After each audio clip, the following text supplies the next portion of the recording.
여호와의 산에 오를 자가 누구며 그의 거룩한 곳에 설 자가 누구인가? 곧 손이 깨끗하며 마음이 청결하며 뜻을 허탄한 데 두지 아니하며 거짓 맹세하지 아니하는 자로다. 그는 여호와께 복을 받고 구원의 하나님께 의를 얻으리니 이는 여호와를 찾는 족속이요 야곱의 하나님의 얼굴을 구하는 자로다. 아멘. 성령의 기름 부으심을 통해 손상된 우리 육신과 영혼을 소성케 하시는 하나님 아버지, 먹물보다도 더 검고 머리털보다도 더 많은 죄를 그리스도 예수의 보혈로 소멸시켜 주신 은혜를 감사를 드립니다. 지나간 5일 어간도 아버지 하나님, 저희들 주님 품 안에서 주님의 계획하심 속에서 지켜주셨다가 아버지 하나님, 이 저녁 금요 성령 집회로 저희들을 인도하여 주시오니 감사를 드립니다. 하나님, 정말 이 시간을 통해서 주의 영의 귀한 역사를 맛보게 하시고 구원받은 감격을 우리들이 이 시간 고백하며 감사하며 아버지 하나님 앞에 영광 돌릴 수 있는 복된 하나님의 백성들이 되게 하옵소서.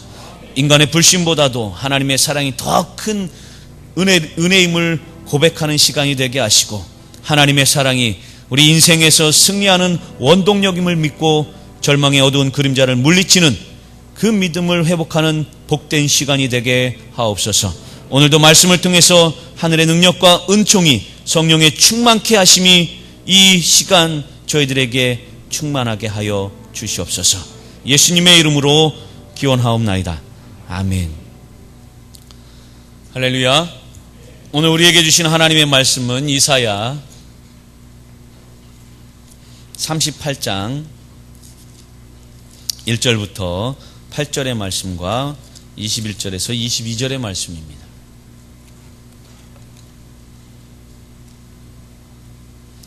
구약성경 1012쪽에 이사야 38장 1절부터 8절과 21절부터 22절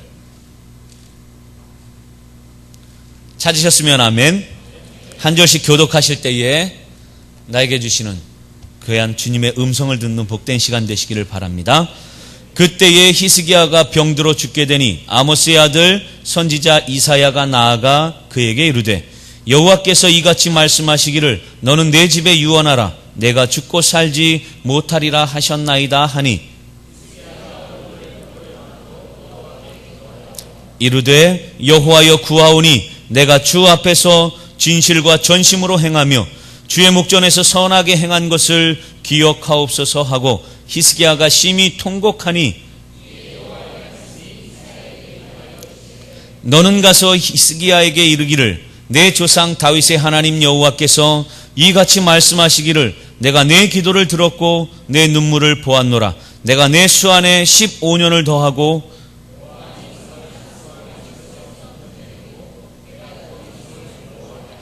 이는 여호와께로 말미암는 너를 위한 징조이니 곧 여호와께서 하신 말씀을 그가 이루신다는 증거이니라.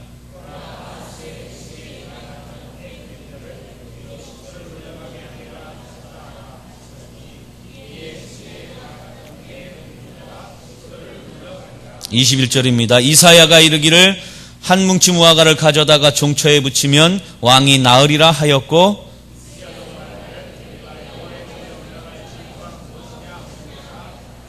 아멘.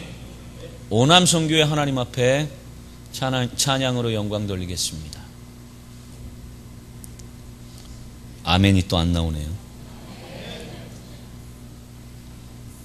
자, 여러분들이 늘 삶 속에서 우리 주님 때문에 오는 그 감사와 감격과 행복함이 넘칠 수 있는 복된 주님의 자녀들이 되실 수 있기를 축복합니다.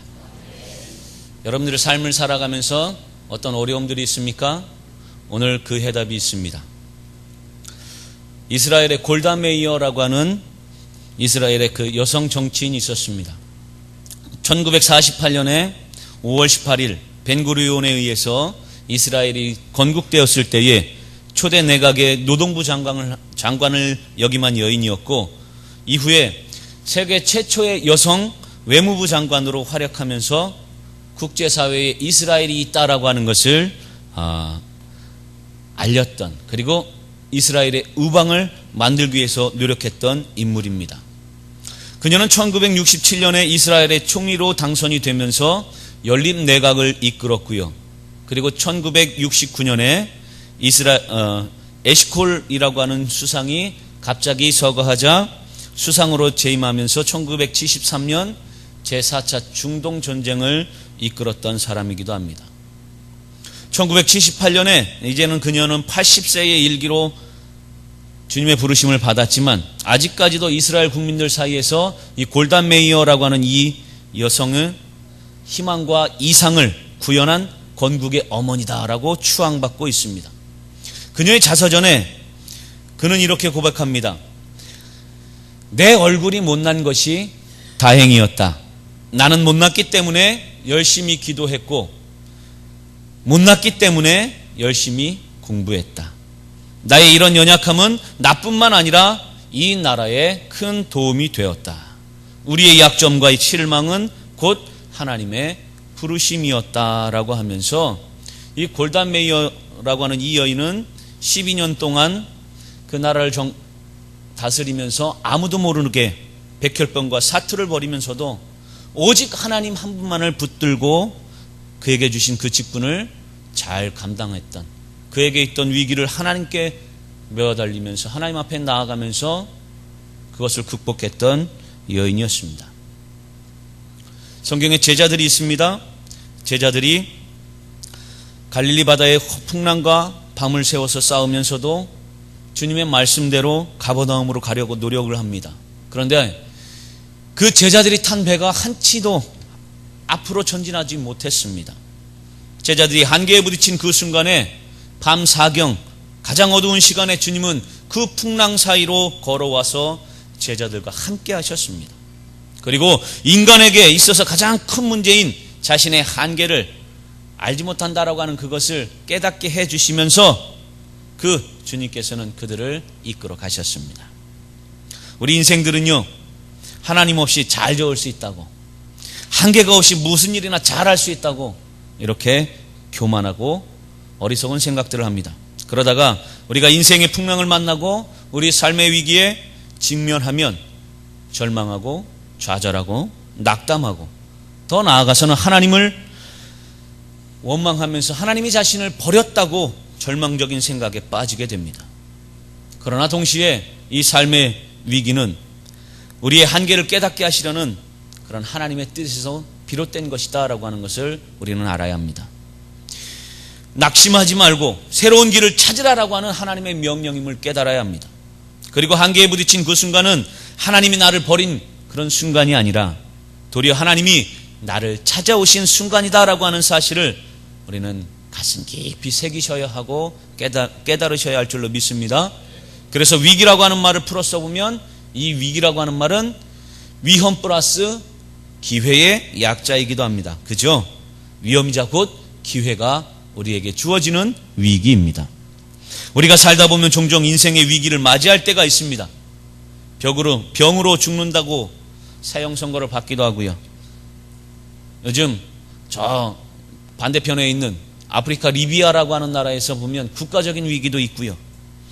바다가 항상 잔잔하지 않듯이, 그리고 하늘이 항상 맑고 밝지 않은 것처럼 우리 삶에 큰 풍랑과 큰 파도가, 커다란 위기가 엄습할 때가 있습니다. 그런데 오늘 본문에도 그런 우리의 상황과 같은 그런 어려움이 있는 위기를 맞이한 그런 한 사람이 있습니다. 그 사람은 유다의 왕 히스기야입니다.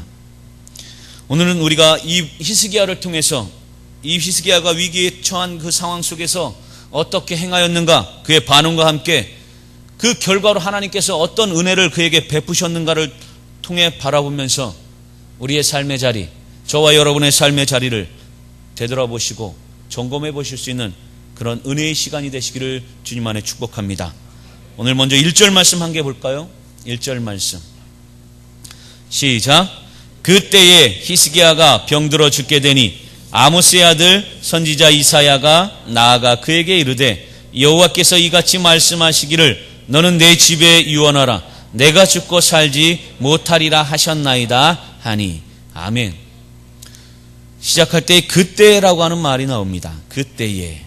당시의 연대를 이야기합니다. 약 주전 701년경이다라고 말할 수 있습니다. 히스기야 왕 통치 14년이었습니다. 히스기야가 나라를 다스린 지 정확하게 14년. 당시 이 히스기야는 참 39세 어린 나이였습니다. 아직 젊은 혈기왕성한 나이였습니다. 그런데 그가 병들어 죽게 되었다고 이사야 선지자를 통해서 말씀합니다. 그것은 이사야를 통한 하나님의 예언의 말씀입니다. 그것은 반드시 이루어질 것이다 라고 하는 겁니다. 돌이킬 수가 없다라고 하는 겁니다. 죽는다라고 하는 이야기는 의사에게 들어도 우리가 거의 확정적입니다. 혹시 오진도 있을 수 있으니까 다른 병원에도 찾아가 봅니다. 그런데 그 죽을 병은 거의 확실합니다. 이 히스기야가 생명의 주인 되시는 하나님으로부터 바로 이 말씀을 들었습니다. 너는 곧 죽을 것이다. 그러니까 어떻게 하라? 너 내 집에 유언하라. 마지막을 정리하면서 너희 집안을 정리하라 라고 하는 겁니다.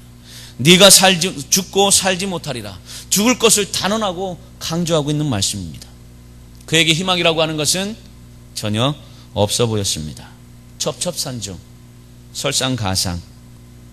왜 그랬느냐? 오늘 본문 앞부분에 보면 이제 이사야를 통해서 사네립의 군대가, 아수르의 사네립의 군대가 또 그 백성 유다를 침공할 것이다 라고 하는 그런 예언의 말씀이 전해졌습니다.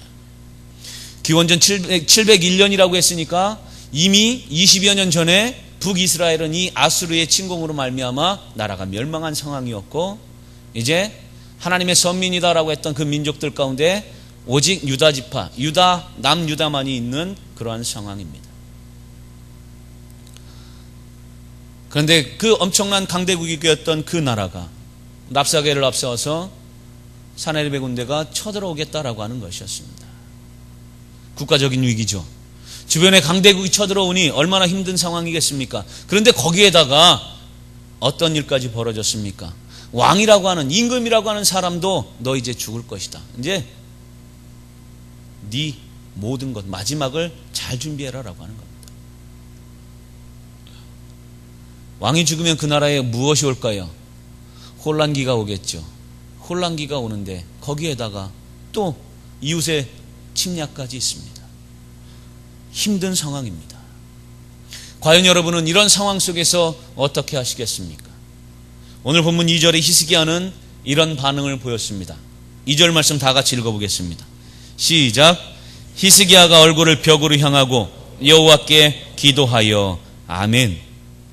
그렇습니다. 히스기야는 이러한 자기에게 찾아온 위기 앞에 그는 무릎을 꿇었습니다.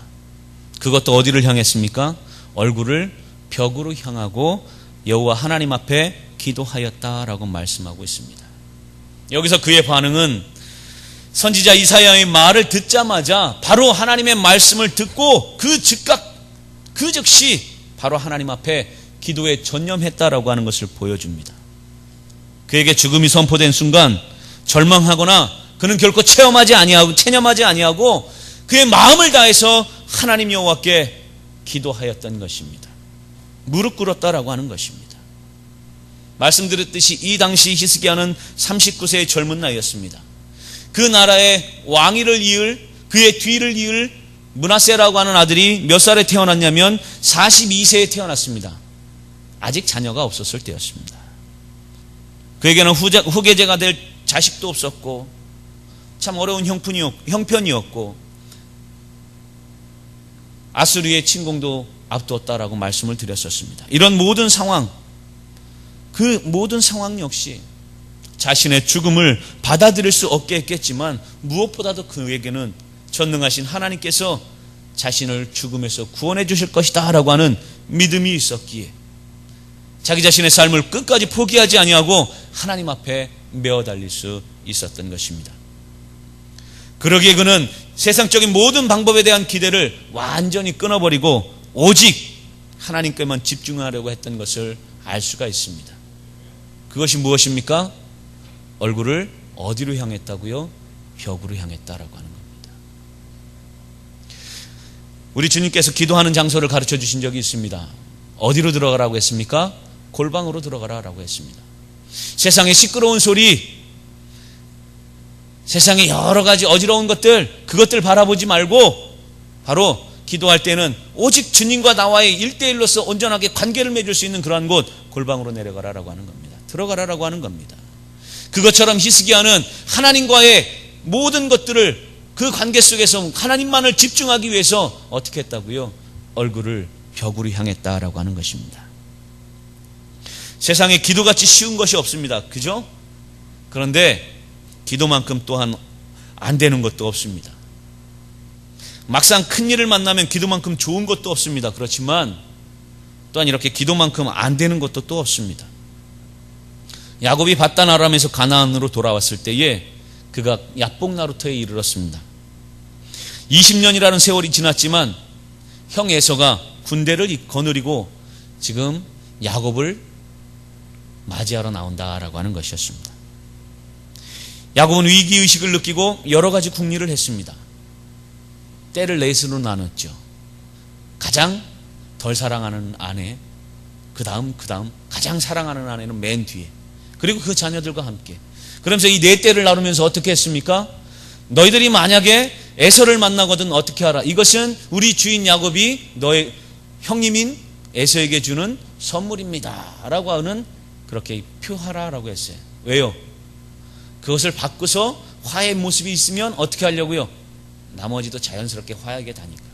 만약에 그렇지 않고 그것을 잡지 않고 바로 그들을 쳐 죽이면 어떻게 했을까요? 도망가려고요. 그러면서 그렇게 네 때로 나눴고 야곱은 혼자 야복강 나루터에 있었습니다. 여러 가지 궁리를 했었습니다. 그런데 이렇게 그가 맨 마지막에 했던 것은 제일 뒤에 남아서 야복강 나루터에서 하나님 앞에 무엇을 했습니까? 기도했습니다. 천사와 씨름하며 하나님 앞에 기도했던 야곱을 볼 수가 있습니다.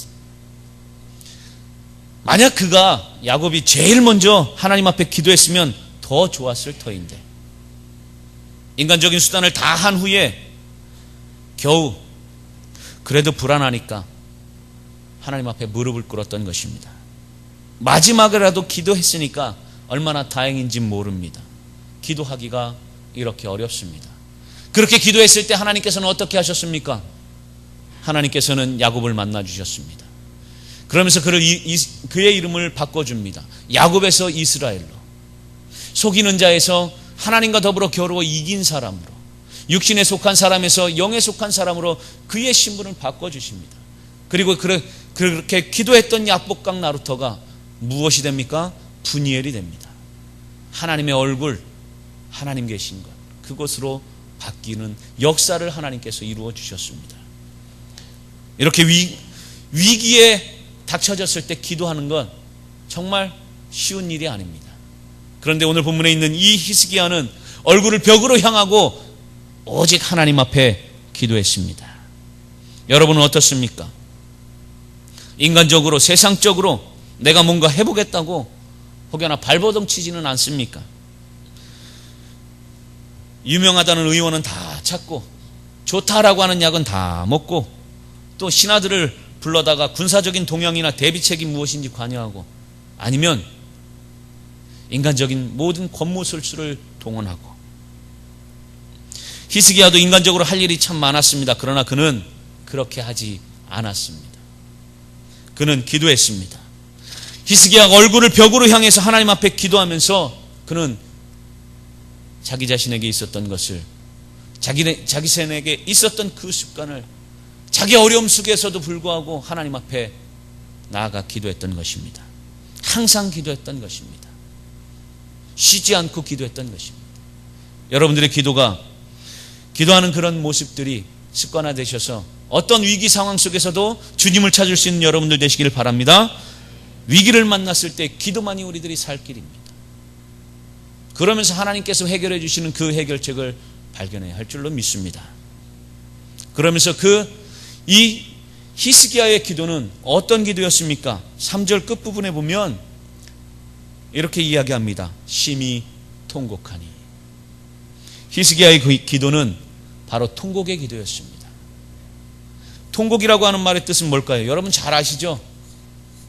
통곡, 방송 대회곡 하면서 어떻게 하면 크게 울부짖는 겁니다. 히스기야가 눈물을 얼마나 많이 흘렸는지 오늘 이사야 39장 14절 말씀 한 번 더 같이 읽어보겠습니다. 본문 14절입니다. 14절 시작. 나는 제비같이 학같이 지적이며 비둘기같이 슬피 울며 내 눈이 쇠하도록 앙망하나이다. 여호와여 내가 압제를 받사오니 나의 중보가 되옵소서. 아멘. 제비같이 학같이 지적이면서 비둘기같이 슬피 운다라고 그는 고백하고 있습니다. 어떤 의미일까요? 이것은 잘 알아듣기 어려운 새소리 같은 극단의 비애를 의미합니다. 정말 하나님 앞에 통곡했던 한나의 모습과도 같았습니다. 하나님 앞에 기도했는데 엘리 제사장이 그 기도하는 모습을 바라보면서 뭐라고 했습니까?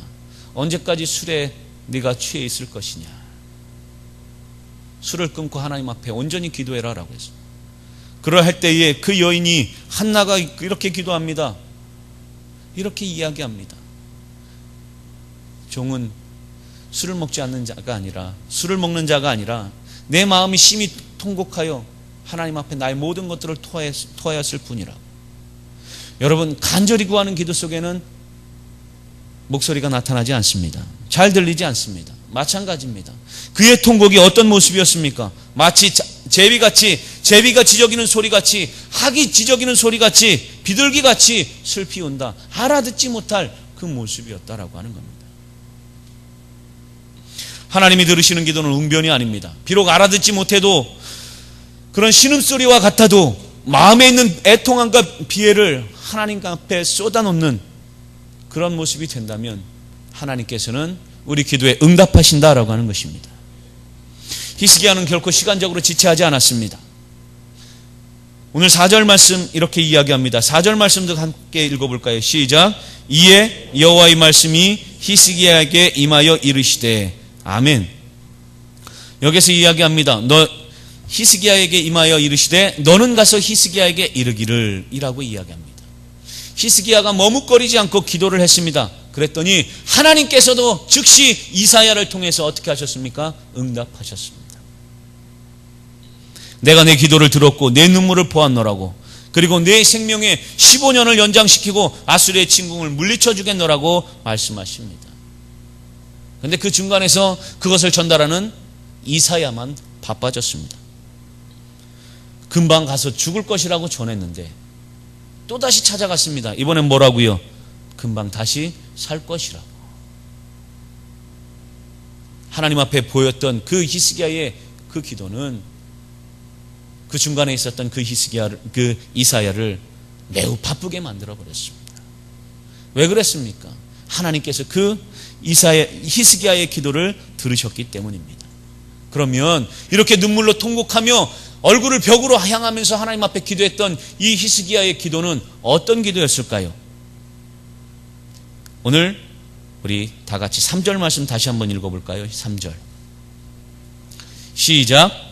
이르되 여호와여 구하오니 내가 주 앞에서 진실과 전심으로 행하며 주의 목전에서 선하게 행한 것을 기억하옵소서 하고. 아멘. 뭐라고 이야기합니까? 주 앞에서 진실과 전심으로 행하며 주의 목전에서 선하게 행한 것을 기억하옵소서 기도합니다.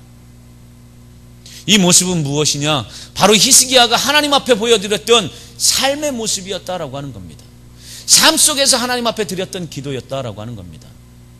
한번 찾아볼까요? 다시 한번 또 찾아봅시다. 열왕기하 18장 3절에서 6절의 말씀입니다. 구약성경 열왕기하 593쪽에 18장 3절부터 6절의 말씀.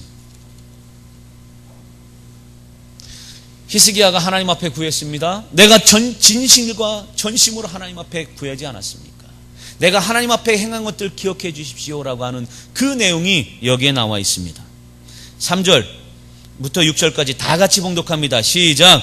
히스기야가 그의 조상 다윗의 모든 행위와 같이 여호와께서 보시기에 정직하게 행하여 그가 여러 산당들을 제거하며 주상들을 깨뜨리며 아세라 목상을 찍으며 모세가 만들었던 놋뱀을 이스라엘 자손이 이때까지 향하여 분향함으로 그것을 부수고 누후순단이라 일컬었더라. 히스기야가 이스라엘 하나님 여호와를 의지하였는데 그의 전후 유다 여러 왕 중에 그러한 자가 없었으니 곧 그가 여호와께 연합하여 그에게서 떠나지 아니하고 여호와께서 모세에게 명령하신 계명을 지켰더라. 아멘. 히스기야 당시에 이렇게 아세라 목상을 그리고 바알의 주상들을 산당들을 무너뜨린다라고 하는 것은 계란으로 바위치기의 그런 역사의 순간이었습니다. 혼합주의에 물들어서 혼합종교화가 돼버린 유일신 신앙이 히스기야 임금이 되면 히스기야가 왕위에 오르면서 어떻게 되었느냐, 그것을 꺾고 다시 주님 예전의 모습으로 돌아가고자 하는 히스기야의 개혁이 바로 오늘 본문의 열왕기하 18장 3절에서 6절의 모습입니다. 하나님 앞에 정말 어떻게 행했는지 그가 오늘 고백했던 것처럼 너 이제 죽을 것이다 라고 했을 때 하나님, 내가 하나님 앞에서 진실과 전심으로 행했던 것, 주님의 목전에서 정말 선하게 행했던 것 기억해 주십시오 라고 했을 수 있었던 그 근본이 바로 그 말씀입니다. 정말 나 혼자라도 하나님 앞에 내가 비록 임금이지만 내 신하들은 다 여호와 하나님을 등지고 하나님도 믿고 다른 신들도 믿고 하는 그런 사람들이었지만 그것들을 다 부수고 오직 여호와 아버지 하나님께만 집중할 수 있도록 그런 개혁을 했습니다. 그렇게 했던 사람입니다 라고 하면서 그가 하나님 앞에 지금 이야기하고 있는 것입니다. 히스기야는요 기도를 잘했습니다. 그렇다고 그의 기도가 눈물만 흘린 것도 아니었습니다. 눈물을 많이 흘리는 양만큼 하나님께서 응답하시는 것도 아닙니다. 기도는 감정에 머물지 않습니다. 그런데 그는 하나님 앞에 고백합니다. 행하며 주의 앞에 진실과 전심으로 행했다. 이 말씀은 본인의 행함을 보고 응답해 달라라고 하는 것입니다. 이 구절은 히스기야가 마치 바리새인처럼 자기의 선행을 자랑하는 것으로 해석하지 않습니다. 하나님 앞에 자기 행위의 완전을 자랑하거나 그것을 담보로 하나님에게 응답을 받으려 하는 그러한 사건이 아니라 부족하지만 하나님, 내가 그 옛날에 했던 것 회고해 주십시오 라고 하는 겁니다. 정말 하나님 앞에 진실과 전심으로 행했습니다 라고 하는 것을 고백하는 겁니다. 진실이라고 하는 것은 흔들림 없이 일을 추진해 나가는 성실을 의미합니다. 그리고 전심이라고 하는 것은 나뉘지 않는 마음의 온전함, 즉 하나님 앞에 정직을 이야기합니다. 히스기야는 의를 자랑하는 것이 아니라 자신의 삶을 통해서 하나님의 응답을 간절히 구하고 있는 것입니다. 앞으로도 생명을 주시면 하나님 그렇게 살 것입니다. 자기의 삶의 의미와 자기 자신의 삶의 헌신을 지금 다짐하고 있는 그러한 기도의 내용이다라고 하는 것입니다. 말씀드렸던 것처럼 성전을 청결케 했고요, 우상 숭배를 척결했고요, 유월절을 지내면서 성전 제사 제도를 다시 확립했던 사람입니다. 앞으로 살려주시면 하나님 그 예전에 했던 것 그대로 계속해서 이어가겠습니다라고 하는 그 고백이 이 기도 속에 담겨져 있던 것입니다. 느헤미야도 페르시아 아닥사스다 왕 때의 술 맡은 관원장이었습니다. 어느 날 예루살렘에서 온 형제들 가운데 하나니로부터 소식을 들었습니다. 아직도 바벨론에 의해 불탄 예루살렘 성벽이 그대로 방치되었다라고 하는 것입니다. 그때 그는 어떻게 했습니까? 그는 금식하며 하늘의 하나님 앞에 기도했습니다. 그러면서 결단을 내려서 왕에게 예루살렘 총독으로 자원을 했습니다. 예루살렘 성벽 재건의 역사적인 사명을 그는 감당했습니다. 이것이 참다운 기도입니다. 정말 우리의 몸으로 드리는 그 기도가 진짜 기도다라고 말할 수 있습니다. 삶으로 드리는 그 기도가 바로 진짜 기도다라고 말할 수 있습니다. 기도는 입술로나 눈물로 하는 것이 아니라 우리의 삶으로 또한 드려져야 된다라고 하는 것입니다. 예수님은 잡혀서 죽으시기 전에 기도하셨습니다. 아버지여, 이 잔을 내게서 옮기시옵소서. 그러나 내 원대로 마옵시고 아버지의 원대로 하옵소서 기도했습니다. 예수님의 기도는 입술에서 그치지 않았습니다. 실제로 십자가에 달려 죽으셨습니다. 죽으시는 삶, 바로 그 자체가 기도가 되셨던 것입니다. 야고보서의 기자는 행함이 없는 믿음은 그 자체가 죽은 것이라고 이야기합니다. 교회 부흥을 위해서 기도하려면 몸으로 봉사해야 합니다. 전도해야 됩니다. 선교를 위해서 기도하면 물질로도 헌신해야 됩니다. 또한 목사님들을 위해서 기도한다면 특별히 목사님들을 섬겨야 합니다. 입술과 행동이 다른 것들 다 거짓입니다. 이원론입니다. 기도만 거룩하면 무엇합니까? 우리의 삶이 그렇게 기도하는 대로 따를 수 있는 여러분들 되시기를 주님 안에 축복합니다. 그래서 정말 히스기야가 하나님 앞에 고백했던 것처럼 하나님, 내가 주님 앞에서 진실과 전심으로 행하지 않았습니까? 내가 행한 건 정말 기억해 주십시오 라고 하는 그러한 겸손이 여러분들 속에 있기를 주님 안에 축복합니다. 그 기도 속에 무엇이 있었습니까? 응답이 있었습니다. 이 히스기야의 기도는 하나님께서 응답하신 기도였습니다. 히스기야의 기도에서 중요한 것 눈물이 아닙니다.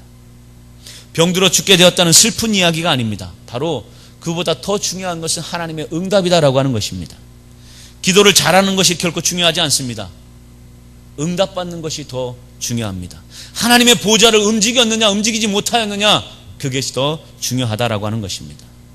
진실과 전심으로 하나님을 섬기며 헌신하는 위대한 선언, 그것도 결코 중요하지 않습니다. 하나님이 응답하시는 것이 더 중요합니다.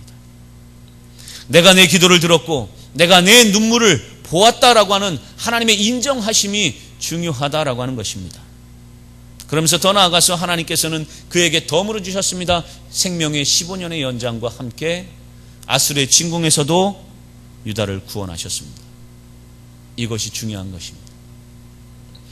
오늘 본문 5절에서 6절 말씀 다 같이 한번 읽어볼까요? 38장 5절에서 6절 시작. 너는 가서 히스기야에게 이르기를 내 조상 다윗의 하나님 여호와께서 이같이 말씀하시기를 내가 내 기도를 들었고 내 눈물을 보았노라. 내가 내 수 안에 15년을 더하고 너와 이 성을 아스루 왕의 손에서 건져내겠고 내가 또 이 성을 보호하리라. 아멘. 바로 이 응답이 기적이었습니다. 이것이 더 중요한 것입니다. 히스기야의 기도가 바로 하나님의 마음을, 우리 주님의 마음을 움직였던 것입니다.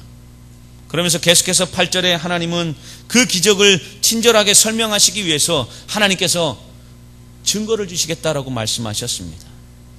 그것은 무엇입니까? 8절 말씀 읽어볼까요? 시작.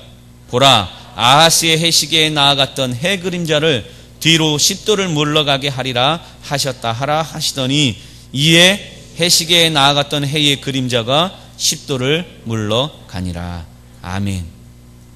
해시계의 그림자가 앞으로 가는 것, 그것은 정상입니다. 그런데 그것이 뒤로 가는 것, 그 뒤로 바로 10계단, 10도라고 하는 것은 10계단을 의미합니다. 10계단이라고 뒤로 물러갔다라고 하는 것입니다. 이것은 무엇일까요? 기적입니다. 하나님의 능력을 믿으면 우리는 기적을 보게 됩니다. 요한복음 14장에도 내 말이 내가 믿으면 하나님의 영광을 보리라 하지 아니하였느냐 말씀하십니다. 나사로의 죽음 앞에 그렇게 우리 주님께서는 말씀하셨습니다. 그렇습니다. 하나님의 능력을 믿으면 기적을 볼 것입니다. 주님 앞에 기도하면 하나님의 영광을 보실 수 있습니다.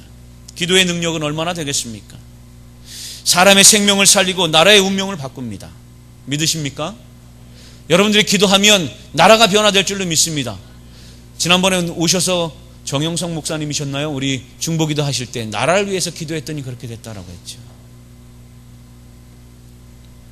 여러분들의 기도는 허공을 치는 기도가 되지 않기를 바랍니다. 정말 우리 주님의 마음을 움직일 수 있는 그런 기도가 되시기를 주님 안에 축복합니다.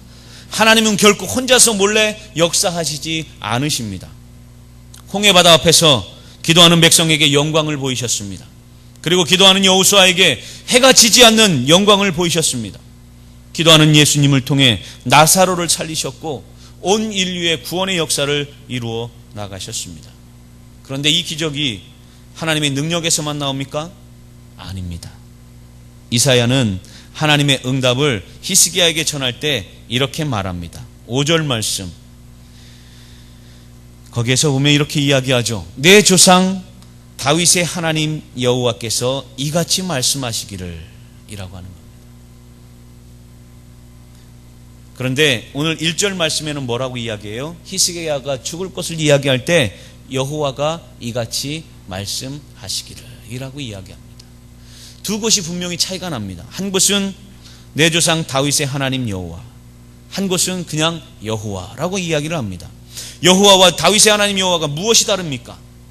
여기에서 다윗의 하나님 여호와라고 하는 말이 그 응답의 근거를 제시하고 있는 것입니다. 다윗과 언약을 맺으신 것을 근거로 우리 주님께서 응답하셨다라고 하는 것입니다. 달리 말하면 히스기야의 눈물이 아니고 히스기야의 삶이 아니고 바로 다윗의 언약 때문에 하나님께서 히스기야에게 생명 연장을 주신 것입니다. 왜 그랬을까요? 하나님께서 다윗에게 약속하셨습니다. 무엇을 약속했을까요? 내 다음에 날 씨가 다음 왕이 될 것이다 라고 하는 거예요. 만약에 지금 이 순간에 히스기야가 죽게 된다면 하나님의 약속이 어떻게 됩니까? 어긋나게 되는 겁니다. 지금 이 히스기야의 상황은 39이나 됐지만 자녀가 없었습니다. 자녀는 42살에 낳습니다. 그러니 하나님께서 만약에 그 히스기야를 그때 죽였더라면 어떻게 될까요? 다윗의 약속에 위배가 됩니다.